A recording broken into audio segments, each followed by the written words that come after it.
2026 বিধানসভা নির্বাচনে কাটোয়া বিধানসভায় তৃণমূল কংগ্রেসের প্রার্থী হলেন রবীন্দ্রনাথ চ্যাটার্জি। তিনি 6 বারের বিধায়ক ছিলেন। এবার 7ম বারের জন্য দলের নির্দেশে প্রার্থী হলেন রবীন্দ্রনাথ বাবু। তৃণমূল কংগ্রেসের প্রার্থী রবীন্দ্রনাথ চ্যাটার্জির সমর্থনে সোমবার বিকেলে কর্মী সভা অনুষ্ঠিত হল কাটোয়া 2 নম্বর ব্লকের পলসোনা অঞ্চলের রোন্ডা গ্রামে।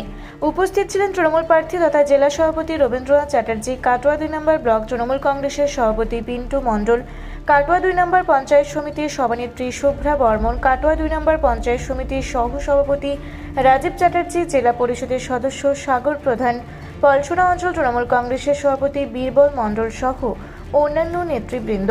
এই কর্মী সভায় হাজির হয়েছিল প্রায় কয়েক হাজার তৃণমূল কর্মী সমর্থকরা। পলসোনা অঞ্চল থেকে বিপুল ভোটে জয়লাভ করবে প্রার্থী, এই আশা রাখছেন নেতৃত্বরা।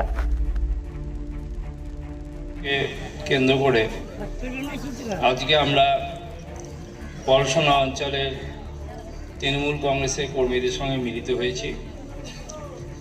আমার সঙ্গে আছেন ব্লক কংগ্রেসের সভাপতি, ব্লক যুব তৃণমূলের সভাপতি, পলসোনা অঞ্চলের সভাপতি।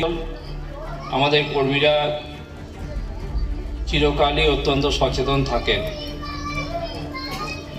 যখন সিপিএমের অত্যাচার। কাটোয়া থেকে রাহুল রায়ের রিপোর্ট, রূপসী বাংলা মিডিয়া। আপনারা দেখছেন রূপসী বাংলা মিডিয়া।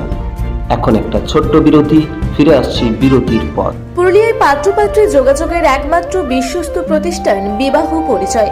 আপনার মনের মতো জীবনসঙ্গী খুঁজতে পাশে রয়েছে বিবাহ পরিচয়। তাই আর দেরি না করে আজই যোগাযোগ করুন বিবাহ পরিচয়। Municipality commercial complex, 2nd floor, Chaibasa road, opposite PWD office, Purulia. Mobile নম্বর 9232440272। ফিরে এলাম বিরতির পর। আপনারা দেখছেন রূপসী বাংলা মিডিয়া।